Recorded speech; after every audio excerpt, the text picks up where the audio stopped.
Channel వీక్షిస్తున్న సహోదరి సహోదరులకు ప్రభువైన యేసుక్రీస్తు నామమున వందనాలండి.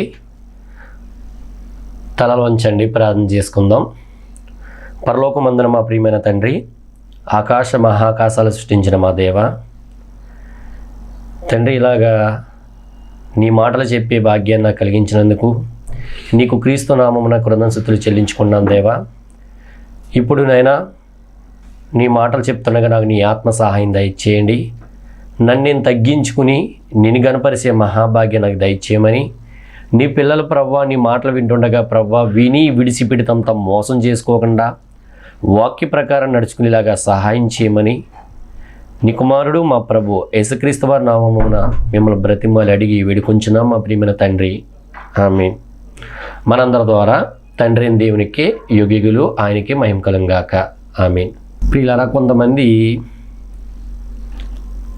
శాస్త్రవేత్తలైన చాలామంది జంతువుల గురించి పరీక్షిస్తున్నారు, అలాగే పక్షుల గురించి పరిశీలిస్తున్నారు, అలాగే చేపల గురించి సముద్రంలో రకరకాల చేపలు ఎన్ని రకాలు ఉంటాయి ఏంటి, వాటి విధానం ఏంటని పరిశీలిస్తున్నాడు మనిషి. అవునా కదండి? అవును, పరిశీలిస్తున్నాడు. ఇంకా ఎన్నెన్నో పరిశీలిస్తున్నాడు. కానీ తను ఎవరు, తన ఎక్కడి నుంచి వచ్చాడో, తను మరణిస్తే ఎక్కడికి వెళ్తాడో అన్నది పరిశీలన లేదు ప్రియులారా. అన్నీ పరిశీలిస్తున్నాడు. జంతువుల గురించి పరిశీలన, పక్షుల గురించి పరిశీలన, చెట్ల గురించి పరిశీలన, ఏమంటే చేపల గురించి పరిశీలన, ప్రతీదీ పరిశీలించే మనిషి ప్రియులారా, తను ఎవరు, తను ఎక్కడి నుంచి వచ్చాడో, తను మరణిస్తే ఎక్కడికి వెళ్తాడో అన్నది పరిశీలన లేదు, ఆలోచన లేదు ప్రియులారా. అవునా కదండి? అవును. మరి ప్రియులారా, తను ఎవరు, తను ఎక్కడి నుంచి వచ్చాడు, తను మరణిస్తే ఎక్కడికి వెళ్తాడు అన్నది మనం చూద్దాం ప్రియులారా. ముందుగా తను ఎవరో చూడండి. యోహాను సువార్త 6వ అధ్యాయము 63వ వచనము. యోహాను సువార్త 6వ అధ్యాయము 63వ వచనం చూడండి ప్రియులారా. ఆత్మయే జీవింప చేసినది, శరీరము కేవలం నిష్ప్రయోజనము. చూడండి, మళ్ళీ చదువుతున్నాను చూడండి. ఆత్మయే జీవింప చేస్తున్నది, శరీరము కేవలం నిష్ప్రయోజనము. తను ఎవరండి? ఆత్మ. తను ఎవరు ప్రియులారా? ఆత్మ. శరీరము కాదు, ఆత్మయే జీవింప చేస్తున్నది, శరీరము కేవలం నిష్ప్రయోజనం. ఇప్పుడు ప్రియులారా, రామారావు గారు చనిపోయారు, అలాగే కృష్ణ గారు హీరోయిన్ కృష్ణ చనిపోయారు, హీరోయిన్ నాగేశ్వరరావు చనిపోయారు, ఇంకా చాలామంది ఈ లోకాన్ని విడిచిపెట్టి వెళ్ళిపోయారు. అవునండి, వెళ్ళినప్పుడు వెళ్ళిపోయారు. మరి శరీరం అక్కడే ఉంది కదా. రామారావు గారు అది ఈ సినిమా హీరో రామారావు గారు ఆ దేహాన్ని విడిచిపెట్టి ఆ దేహం అక్కడే ఉంది, ఆయన వెళ్ళిపోయాడు. అంటే ఆయన ఆయన ఆయన ఆయన ఆయన అయితే, శరీరమే ఆయన అయితే మాట్లాడాలి కదా, లెగాలి కదా, తన వారు పిలిచినప్పుడు ఏడుస్తున్నప్పుడు లెగాలి కదా, ఇష్టమైన కూర వండుతున్నప్పుడు లెగాలి కదా. మరి రామారావు గారు లెగుస్తలేదు, అక్కినే నాగేశ్వరరావు గారు కూడా లెగడం లేదు, కృష్ణ గారు కూడా లెగలేదు, మరి చాలామంది లెగలేదు. అంటే దాంట్లో ఉన్న ఆత్మ వెళ్ళిపోయింది. అంటే రామారావు గారి పేరు శరీరానికి కాదు ప్రియులారా, ఆత్మకి. అక్కినే నాగేశ్వరరావు పేరు శరీరానికి కాదు, ఆత్మకి. అలాగే చాలామంది ఈ లోకాన్ని విడిచిపెట్టి వెళ్ళిపోయారు, ఈ లోకాన్ని విడిచిపెట్టి వెళ్ళిపోయారు. మరి వెళ్ళిపోయినప్పుడు ప్రియులారా వెళ్ళిపోయారు, ఆ దేహాలు అక్కడే ఉన్నాయి. లేనివారు వెళ్ళిపోయారు, కొంతమంది ధనవంతులు వెళ్ళిపోయారు, చాలామంది లోకాన్ని విడిచిపెట్టి వెళ్ళిపోయారు. మొన్న ఒక ఆయన ఇలన్నాం, ఆయన కూడా ఈ లోకాన్ని విడిచిపెట్టి వెళ్ళిపోయారు. అలాగే ఇంకా చాలామందికి ఈ లోకాన్ని విడిచిపెట్టి వెళ్ళిపోయారు. మరి వెళ్ళింది ఎవరు? ఆత్మ. పేరెవరికి? ఆత్మకి. ఇప్పుడు నేనున్నాను ప్రియులారా, నా పేరు దేవరాజు. నేనంటే ఎవరు? ఆత్మ. నేనంటే ఒక ఆత్మని. నేను వెళ్ళిపోయినప్పుడు మా ఇంట్లో వాళ్ళు అయ్యయ్యో దేవరాజు వెళ్ళిపోయాడు, అయ్యయ్యో ఎవరు బయట వాళ్ళు కూడా అనుకుంటూ ఉంటారు, దేవరాజు వెళ్ళిపోయాడా, చనిపోయాడా, వెళ్ళిపోయాడా అంటూ ఉంటారు. అంటే వెళ్ళింది ఎవరు? ఉన్న భూమి మీద ఉన్నది ఎవరు? వెళ్ళింది ఎవరు? భూమి మీద ఉన్నది ఎవరు? వెళ్ళింది ఆత్మ. ఉన్నది శరీరం. అంటే నేను వెళ్ళిపోతాను, నేను దీంట్లో ఉన్నాను, నేను ఈ దేహంలో ఉన్నాను, నేను వెళ్ళిపోతాను, ఈ దేహం ఇక్కడే పడిపోద్ది. అలాగే చాలామంది లోకాన్ని విడిచిపెట్టి వెళ్ళిపోయారు. వెళ్ళింది ఎవరు? ఆత్మ, శరీరము కాదు. ఆత్మ ఉందని చెప్పి ఈ దేహానికి విలువ. మా అమ్మ నాకు ఇష్టమైన కూర వండినా నేను తింటాను. ఏమన్నా ఇష్టమైన ఏమైనా ఒకవేళ ఏమైనా తెచ్చినా గమ్ము నేను తింటాను. ఎందుకు తింటాను? నేను ఉన్నాను కాబట్టి, ఈ దేహాన్ని లేపుతాను కాబట్టి నాకు ఇష్టమైన నేను తింటాను. నేను వెళ్ళిపోతే ఇష్టమైన కూర వండినా, ఇష్టమైన బట్టలు కొన్నా, ఏమైనా ఏమి ఏర్పాటు చేసినా నేను లెగుస్తానా? లేగను. అలాగే చాలామంది వెళ్ళిపోయిన వాళ్ళు వాళ్ళకి ఇష్టమైన ఏర్పాటు చేస్తే లెగుస్తారా? ఒరే నాన్న లెగరా నాన్న, నీకు ఇష్టమైన ఇదిగో నీకు వండి పెట్టాను, నీ చెల్లి వచ్చిందిరా, మీ అమ్మగారు వచ్చారు, మీ భార్య నీకు ఇష్టమైన అని అంటూ ఉంటారు కదా. ఎవరు వచ్చినా ఏమి ఇష్టమైన చేసినా ఆ శరీరం లెగిస్తుందా ప్రియులారా? చనిపోయాక, ఆత్మ వెళ్ళిపోయాక లెగదు. అవునా కదండి? లెగదు. అంటే దీన్ని బట్టి ఏమవుతుంది ప్రియులారా? ఆత్మయే జీవించేస్తున్నది, శరీరము కేవలం నిష్ప్రయోజనం. ఆత్మయే జీవింపజేస్తున్నది, శరీరము కేవలం నిష్ప్రయోజనము. అంటే ప్రతి ఒక్కరూ ఆత్మప్రియులారా, శరీరము కాదు. నేనున్నాను చెప్పి దీనికి విలువ, నేను వెళ్ళిపోతే విలువ లేదు దీనికి. కొంచెంసేపు ఏడిసి బాధపడి తర్వాత బయటికి శ్మశానంలోకి పంపించేస్తారు. అమ్మో నా కొడుకే కదా, నా గారాల కొడుకు, నా గారాల కూతురు అని ఉంచుకుంటారా ప్రియులారా? దేహాన్ని ఉంచుకోరు.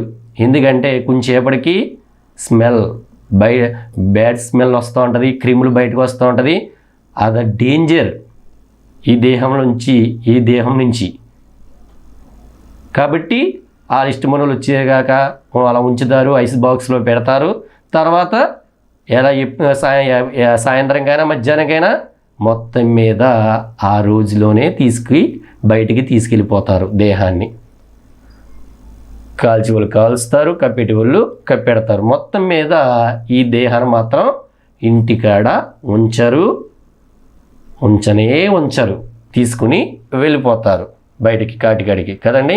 అంటే ప్రియులారా, ఆత్మ ఉందని చెప్పే ఈ శరీరానికి విలువ. నువ్వు అందగాడివైనా, నువ్వు అందగత్తివైనా ఆత్మ ఉందని చెప్పే. ఆత్మ లేకపోతే ఆ శరీరానికి విలువ లేనే లేదు ప్రియులారా.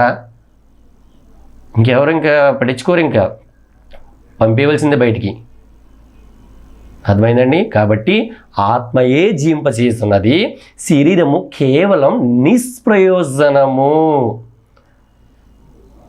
పౌలు గారు సంఘాన్ని చెప్తూ ఉంటాడండి, ఈ గుడారంలో మిమ్మును బట్టి నేను ఉండటం అవసరం అంటాడు ఆయన. అర్థమైందండి? ఈ గుడారంలో మిమ్మును బట్టి నేను ఉండాలి, దేవుని పని నిమిత్తము నేను ఉండాలి అంటాడు. అంటే ఆ మాటకు అర్థం ఏంటి? ఆ మాటకు అర్థం ఏంటి? నేను ఒక ఆత్మని ఈ పని కోసం ఈ దేహం అవసరం. అంతే కదండి, పని కోసం ఈ దేహం అవసరం. ఈ దేహం లేకపోతే ఆత్మతో ఈ లోకంలో ఎవరికి కనపడతామండి?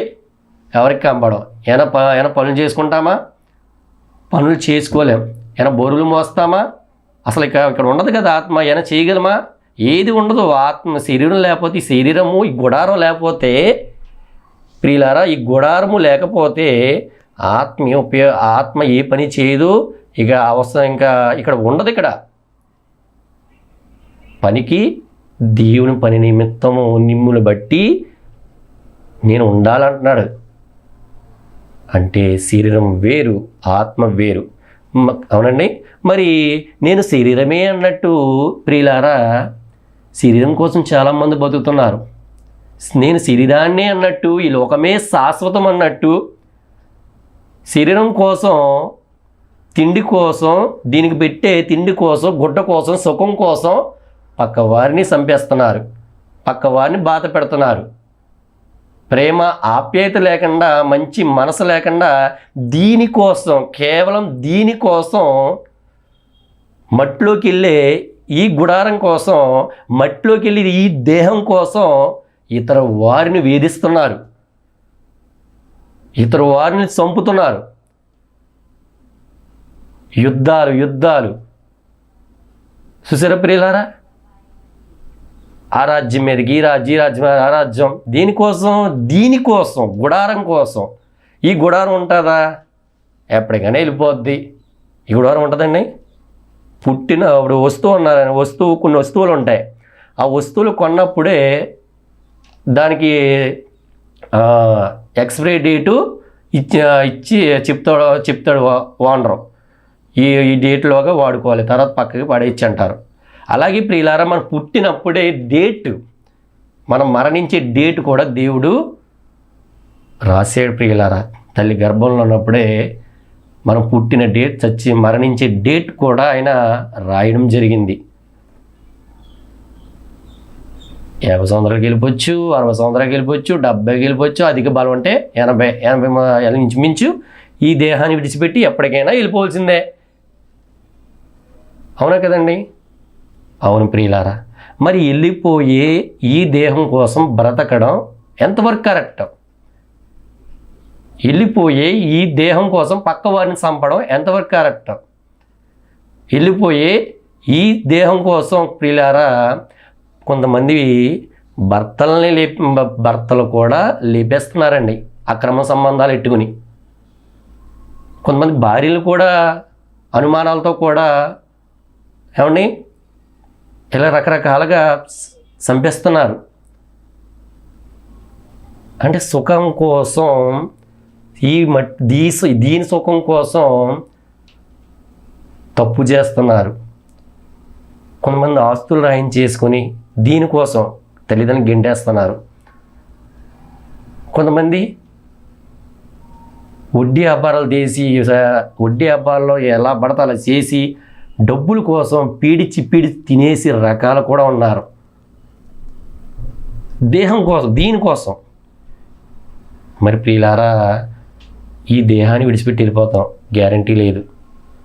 ఒక డేట్ ఇచ్చాడు, అప్పుడు దాకా ఉండొచ్చు, లేదా ముందే ఆయన డేటు క్లోజ్ ప్రకారం ఆయన ఒకవేళ ముందు తక్కువ టైం ఇస్తే ఆ తక్కువగా వెళ్ళిపోవచ్చు. మొత్తం మీద వెళ్ళిపోవడం గ్యారంటీ. మరి వెళ్ళిపోయి దీనికోసం బ్రతకడం కరెక్ట్ కాదు ప్రియులారా, దేవుడు చెప్తున్నమాట. ఇంతకీ ఈ ఆత్మ ఎక్కడి నుంచి వచ్చింది? చూడండి, ఆదికాండము 2వ అధ్యాయము 7వ వచనము. చూడండి ప్రియులారా, ఆదికాండము 2వ అధ్యాయము 7వ వచనం చూడండి. దేవుడైన యెహోవా నేల మట్టితో నరుడు నిర్మించి వాని నాసికారంధ్రంలో జీవాయువు ఊదగా నరుడు జీవాత్మాయను. చూసారండి, నేల మట్టి తీసాడు ఆయన, అగాధంలో ఉన్న మట్టి తీసి బొమ్మను చేశాడు. ఆ మొదటి వ్యక్తి ఆదాము ప్రియులారా. ఆదాము అంటే ఆ శరీరాన్ని కళ్ళు పెట్టి, ముక్కు, చెవులు, కాళ్ళు, చేతులు, లోపల అవయవాలు, బయట అన్ని ఏర్పాటు చేసి తర్వాత జీవాయువు ఊదాడు, అంటే ఆత్మని పంపాడు. ఇప్పుడు గడియారం అంతా చేశారండి ప్రియులారా. బ్యాటరీ అయిపోతే గడియారం పనిచేస్తుందా? చెప్పండి, పనిచేయదు. లైట్లన్నీ బిగించారు, సూప్ లైట్లు, ఏమన్నా ఫ్యాన్లో, ఇంకా ఇవన్నీ బిగించారు. మరి దాంట్లో విద్యుత్ శక్తి లేకపోతే లైట్లు ఏం పనిచేస్తాయా? ఫ్యాన్లు ఏం తిరుగుతాయా? తిరగవు కదండి, పనిచేయవు కదండి ప్రియులారా. అలాగే ప్రియులారా, ఆయన ఈ కళ్ళు, చెవి, ముక్కు, కాళ్ళు, చేతులు, లోపల అవయవాలు, కిడ్నీలు, జీర్ణాశయం, ఇంకా ఎన్ని లోపల ఎన్నో అవయవాలన్నీ, పేగులు ఇవన్నీ ఏర్పాటు చేశాడు. కానీ ఆత్మని ప్రవేశపెట్టకపోతే ఆ శరీరం కదలదు. ముందు కదలలే, మాట్లాడలే, వినలే. ఎప్పుడైతే నాసికారంధ్రాల ద్వారా ఆయన ఆత్మను పంపాడో ఆ శరీరం జీవించింది. ఆ శరీరము జీవించింది. ఆ శరీరం నడిచింది. ఆ శరీరం మాట్లాడింది. ఆ శరీరానికి దేవుడు ఆయనకి ఆదాంకి దేవుడు పని అప్పగించాడు. ఏదైనా తోట చేర్చిపరచమని, నీళ్ళు పెట్టమని చెట్లు గట్లకి, అలాగే ఇంకా జంతువులు పక్షులాట్లకి పేర్లు పెట్టమని వాడితే అన్నీ ఆయన చెప్పాడు. చెప్పినవన్నీ ఆయన పేర్లు పెట్టాడు. ఎందుకు పెట్టాడు? ఎలాగ పెట్టగలిగాడు? ఆత్మని శరీరంలో పంపాడు కాబట్టి, ఆదాం అనే ఆత్మని ఆ గుడారంలో పంపాడు కాబట్టి. అది పంపకపోతే ఏమైనా ఉపయోగం ఉందా ప్రియులారా?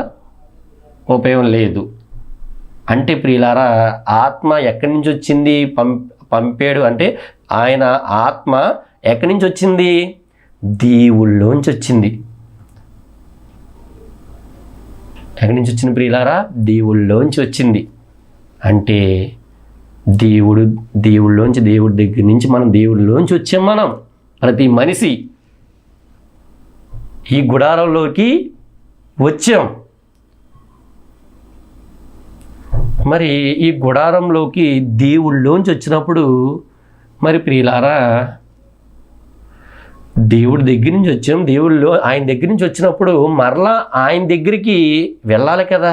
చెప్పండి, ఆయన దగ్గర నుంచి వచ్చాం, మరలా ఆయన దగ్గరికి మనం వెళ్ళాలి కదా. చెప్పండి, వెళ్ళాలి వద్దా? వెళ్ళాలి. మరి వెళ్ళకుండా ఏమయ్యారు మనుషులు? కొంతమంది, చాలామంది, అందరూ ఏమయ్యారు? ఆయన దగ్గర నుంచి వచ్చినప్పుడు మరలా గుడారం ముసలి అయిపోద్ది. ఏమంటే ప్రియులారా, ఈ గుడారం ముసలి అయిపోద్ది, ఒళ్ళిపోద్ది.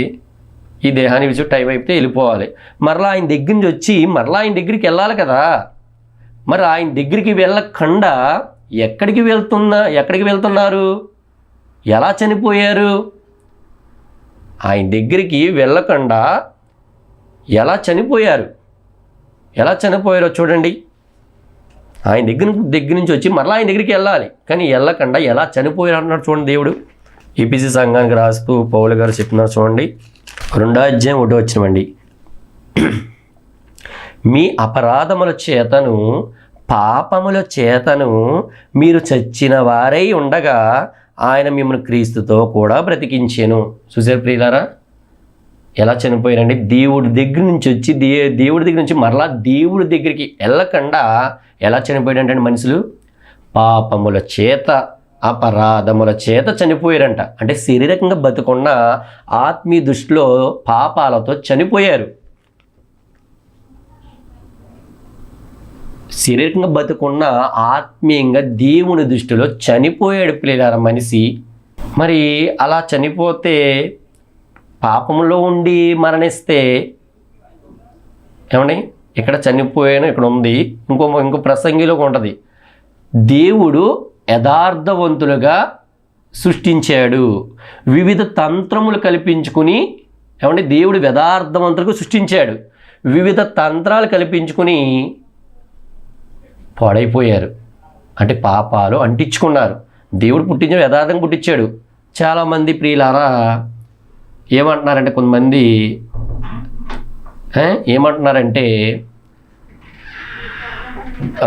జన్మ పాపం ఏంటంటే ఏం చెప్తున్నారు? జన్మ పాపం ఉందంటున్నారు. మరి జన్మ పాపం ఉంటే చిన్నప్పటి నుంచి పాపులు అయిపోవాలి కదా. ఏమన్నా జన్మ పాపం ఉంటే చిన్నప్పటి నుంచి పాపల లెక్కలోకి వచ్చేది కదా. మీరు ఈ రిఫరెన్స్ తప్పులు అయిపోతాయి కదా. దేవుడు పుట్టించింది యథార్థంగా పుట్టించాడు. మరి తర్వాత ఏం చేశారు? వివిధ తంత్రాలు, పాపాలు, అపరాధాలు అంటించుకున్నారు. కొడుకులో చిన్నపిల్లలకి ఏం తెలుసండి ఈ పాపాలు? వాళ్ళ లెక్కలో రారు. అవి దేవుడు పుట్టించి యథార్థంగానే పుట్టించాడు, కానీ తర్వాత ఈ లోకాన్ని అంటించుకుని పాపాన్ని అంటించుకుని చెడిపోయారు, దారి తప్పారు. అర్థమైన ప్రియులారా, మరి అలాగే ఉండి మరణిస్తే ఏం పట్టుకుంటుందంటే యోబు 24:19 పాతాళము పాపం చేసిన వారిని పట్టుకొనును ఉంటుంది. పోలీసులు పట్టుకుంటూ ఉంటారు, చాలాసార్లు చెప్పాను. లైసెన్స్ లేకపోయినా, బండికి ఏదో సరిగ్గా లేకపోయినా ఏమండి దాని దగ్గర ఫైన్ వేస్తారు. మరి పాపాలతో అపరాధాలతో వివిధ తంత్రాలు కల్పించుకుని ఈ లోకంలో కొల్లు మోస్తే దేవుడి దగ్గర నుంచి వచ్చి మరలా దేవుడి దగ్గరికి వెళ్ళకుండా ఏమడ్డు వచ్చినాయి? పాపాలు అడ్డొచ్చినాయి, అపరాధాలు అడ్డొచ్చినాయి, చెడు అడ్డొచ్చింది ఆయన దగ్గరికి వెళ్ళకుండా. అర్థమైన ప్రియులారా, మరి పాపంలోనే ఉండి కళ్ళు మోస్తే దేవుడి దగ్గరికి వెళ్ళకుండా పాపంలోనే ఉండి చాలామంది కళ్ళు మోస్తున్నారు. మరి కళ్ళు మోస్తే ఎక్కడికి వెళ్తారని చెప్తుంది బైబిల్? పాతాళం పట్టుకున్నదంటే నరకంలోకి వెళ్తారని దేవుడు చెప్తున్నాడు. మరి అది తప్పించుకోవాలంటే ఏమండి, అది తప్పించుకోవాలంటే ఆయన దగ్గర నుంచి వచ్చి మరలా ఆయన దగ్గరికి వెళ్ళాలంటే మన పాపాలు అపరాధాలు వదలాలి. మరి ఎలాగా అంటే ఒకే ఒక మార్గం. చూడండి, కొలస్సీ 1:13 పౌలు గారు కొలస్సీ సంఘాన్ని రాస్తున్న పత్రిక 1:13 చూడండి. ఆయన మనలను అంధకార సంబంధమైన అధికారంలో నుండి విడుదల చేసి తాను ప్రేమించిన తన కుమారుని యొక్క రాజ్య నివాసులుగా చేసేను. చూసారండి, ఆయన అంటే ఎవరు? యేసుక్రీస్తు వారు మనలను అంధకార సంబంధం అధికారంలో విడుదల చేసి అంటే పాపం నుండి విడుదల చేసి యేసుక్రీస్తు వారు మనకు 2020 సంవత్సరాలకి దాని భూమి మీదకి వచ్చాడు. అంటే పాపంలో బందీకానంలో ఉన్న విడిపించడానికి ఆయన వచ్చాడు, అపరాధములు విడిపించడానికి వచ్చాడు, నరకం తప్పించడానికి ఆయన వచ్చాడు. అంతేగాని స్థలాలు ఇవ్వడానికి, పొలాలు ఇవ్వడానికి, ఇవ్వడానికి రాలా. నీ ఆత్మని కాపాడడానికి వచ్చాడు, నిన్ను యుగయుగాల నరకం తప్పించడానికి ఈ భూమి మీదకి వచ్చాడు. ఏదో మతం మార్చేయడానికి అయ్యడానికి రాలేదు. మతం కాదండి ప్రియులారా, మార్గం ఇది. నేను మంచి మార్గంలో నడిపే మార్గం ఇది. నీ పాప జీవితాన్ని కడిగి మంచి మార్గంలో నడిపే మంచి మార్గం ఇది. తాగుబోతులు మార్చే మంచి మార్గం ఇది, వ్యభిచారులు మార్చే మంచి మార్గం ఇది, దొంగలు మార్చే మంచి మార్గం ఇది. అంతేగాని ఇది మతము అని కొంతమంది ప్రియులారా అడ్డగా కొంతమంది బాగా ఏడుస్తున్నారు. ఇది మతం కాదు, మార్గం, సర్వోన్నతమైన మార్గం. తాను ప్రేమించిన తన కుమారుని యొక్క రాజ్య నివాసులుగా చేశాను. ఆ కుమారుని ఎందుకు మనకి విమోచన, యేసుక్రీస్తునందు పాపానికి విడుదల ఉంది ప్రియులారా. ఎందుకంటే ఆయన పాపం లేకుండా ఈ భూమి మీద పరిశుద్ధంగా బ్రతికిన దేవుడండి. నాలో పాపం ఉందని ఆనాడు శాస్త్రుల పరిస్థితి ఛాలెంజ్ చెప్పాడు. నాలో పాపం ఉందని మీరైనా చూపించగలరా? మీకైనా ధైర్యం ఉంటే మీ దమ్ముంటే చూపించండి అంటాడు ఆయన. ఛాలెంజ్ చేశాడు. అక్కడ చూపించలేకపోయారు. అడ్డగోలగా లేనిపోని వేసి సిలువేయించారు. అబద్ధ సాక్ష్యాలు పుట్టించి సిలువేశారు. ఆయనలో పాపాలేం లేవు ప్రియులారా. అలాంటి పరిశుద్ధమైన రక్తం మన పాపాలకు కడుగుతుంది ప్రియులారా. అంటే ఆ దేవుడి దగ్గర నుంచి వచ్చి మన దేవుడి దగ్గర చేర్చే సర్వోన్నతమైన యేసుక్రీస్తు వారి మార్గం అండి. కాబట్టి ప్రియులారా ఆలోచించండి. ఈ లోకం శాశ్వతం కాదు, ఈ దేహం శాశ్వతం కాదు. ఎప్పటికైనా ఈ దేహాన్ని విడిచిపెట్టి వెళ్ళిపోవలసిందే. ఆలోచించి మీరు వాక్యానుసారంగా నడవాలని, మారు మనసు పొందాలని ప్రేమపూర్వకంగా కోరుకుంటున్నానండి. తలలోంచి ప్రార్థన చేసుకుందాం. పరలోకమందున మా ప్రియమైన తండ్రి, ఆకాశ మహాకాశ సృష్టించిన మా దేవ, ఇదిగోనైనా నీ మాటలు వివరించాను తండ్రి. ఇన్న మాటల ప్రకారం నీ పిల్లలు నడుచుకునేలాగా, విని విడిచిపెడి తమ మోసం చేసుకోకుండా వాక్య ప్రకారం నడుచుకునేలాగా సహాయం చేయమని నీ కుమారుడు మా ప్రభు యేసుక్రీస్తు వారి నామమున మిమ్మల్ని బ్రతిమలాడి వేడుకుంటున్నాం మా ప్రియమైన తండ్రి. ఆమీన్. మీకు అందరికీ వందనాలండి.